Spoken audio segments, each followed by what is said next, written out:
John Thompson's Rich Hill stud in New Zealand has always had a good stallion or two, but now it's almost an embarrassment of riches as his champion sire Proisir is ably backed up by some exalted barnmates, including the son of High Chaparral, Ace High.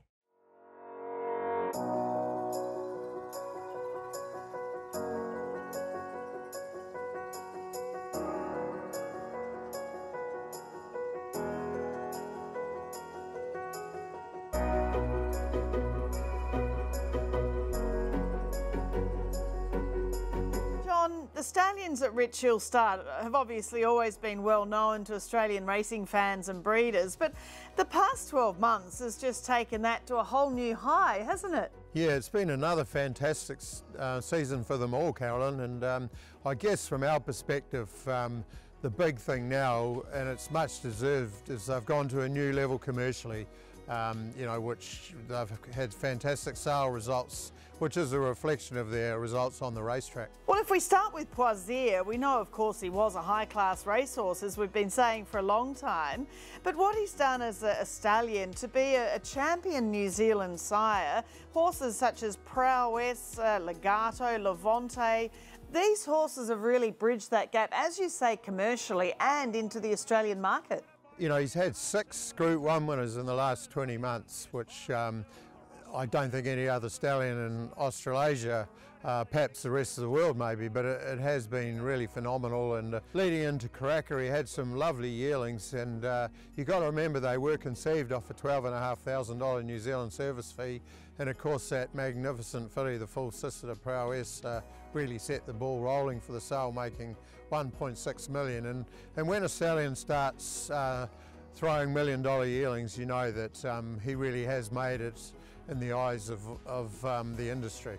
She's a great mare, Levante, back-to-back in the Telegraph. You have a horse like Levante, a 5-time Group 1 winner, expecting a schnitzel foal. These Proisirs now are really getting bred up as well to continue that legacy. Yeah, that's right. I mean, obviously he's young in terms of a broodmare sire. That is his first crop filly, his first crop flag bearer, but it's so exciting to see her, you know, go to a great stallion like Schnitzel, and that's the level of you know, regard they're held in, and fair play to the Philip Brown and his family, who purchased her relatively cheaply, and she went on to be such a great racehorse for them, and now they're going to enjoy her career as a broodmare. And there was so much interest in Proisir when she was put up on Galway House Plus, so you know, there's so many positives going forward for Proisir. You know, most of the racehorses that have been to the track so far were conceived off a $7,000 New Zealand service fee, which he stood at early in his career, and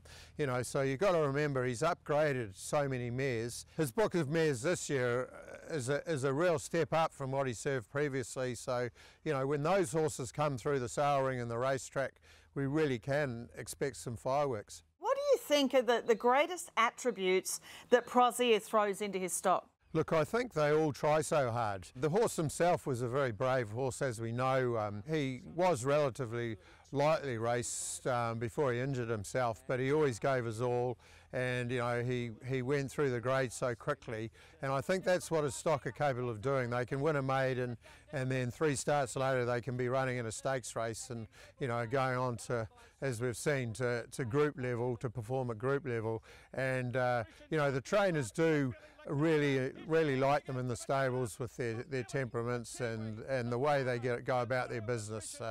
You know, so I think that's one of the real attributes he throws in all his good horses. I think this year he serves something like 59 stakes performers. 6 of those were Group 1 winners, and 11 of them were Group 1 performers. So that indicates the exciting future he's got going forward. At Ace High, we know how highly his trainer David Payne and owner John Cordina thought of him, and he won the Spring Champion, the Victoria Derby, Hill Stakes, the Gloaming, second in an ATC Derby. But these sons of High Chaparral are, without exception, superior stallions, aren't they? Yeah, High Chaparral himself, he's just been such a fantastic influence, and particularly in Australasia with what he achieved when he stood in New Zealand and later in Australia, and his broodmares are now coming through.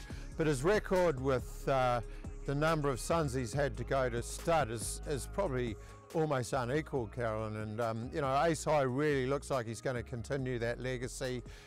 We know what a good, tough, talented racehorse he was, and you know, the great thing we've found is he's able to impart a bit of brilliance into a lot of stock, and we saw that particularly with Molly Bloom early in her career, that she could show a devastating turn of foot, particularly when she won the New Zealand 1000 Guineas. Well, she's obviously been a real star, hasn't she, Molly Bloom? Not only the Guineas, but the 8 Carat Classic, the Sir Tristram Fillies Classic. But we're also starting to see the Ace Highs winning on a regular basis in Australia, as well as New Zealand, of course, and also Hong Kong. Exactly, and I think we're going to see this coming through next year. He's got a lot of lightly raced young horses that have really been looked after, and I think because of the sire line, the trainers understand that the High Chaparral line just tends to get better and better, particularly if they're looked after, you know, in their formative years. Shocking. He's a real stalwart there at Rich Hill, isn't he? A Melbourne Cup, Caulfield Cup winner, of course, won the Mackay Diva over the mile. He has these fantastically distinctively named offspring, doesn't he? No doubt about that. And yeah, look, he's just had another great season. Perhaps he might be a little bit overshadowed by his younger barnmates, but he, you know, I think he's had around eight stakes performers again this year. He's had another really good Group 1 winner in Al Vencedor, who's been a revelation in New Zealand, as I'm Thunderstruck was in Australia the last couple of seasons.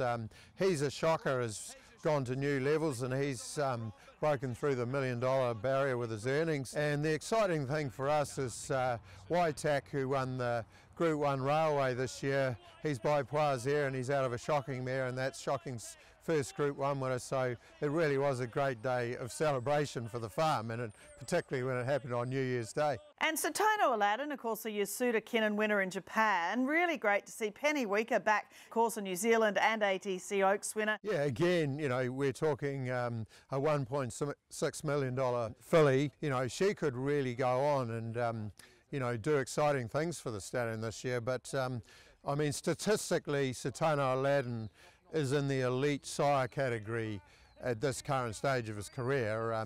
Look, just for instance, this year's 3-year-old crop, he only had 42 foals, and 5 of those foals are group winners. They're not just stakes winners, they're group winners. So we're looking at nearly 11% group winners to foals for that particular crop, and those sort of statistics are up with you know, Dane Hill, Dan Zig and Northern Dancer and those sort of horses. So we've all been waiting for a son of Deep Impact to come through over here, and he definitely looks the one. And Vadamos, of course, even though he's not coming out this spring, it's still exciting to see the foals and yearlings that are yet to come through the sales system. Yeah, we all know he throws a lovely type, and he's a lovely type himself, and he has been a very successful sire. La Creek again has been a real revelation. It was great to see her back, and it was great to see her go over and win in Australia so impressively, just to show the Australian race goes what she was capable of. And we just felt we would give him a break this year.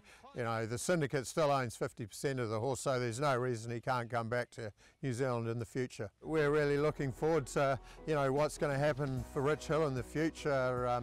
You know, we've got some beautiful mares. We've gone out there the last 2 years and purchased some lovely young mares that are in foal or will be mated this year. And the way the stallions are going and the way their commercial aspects have risen so much, it is something to really look forward to. And you know, every foal that gets born, we all hope, you breed horses yourself, that you get a nice live foal #1 and that it goes on to perform on the racetrack, and that's what we're all about here.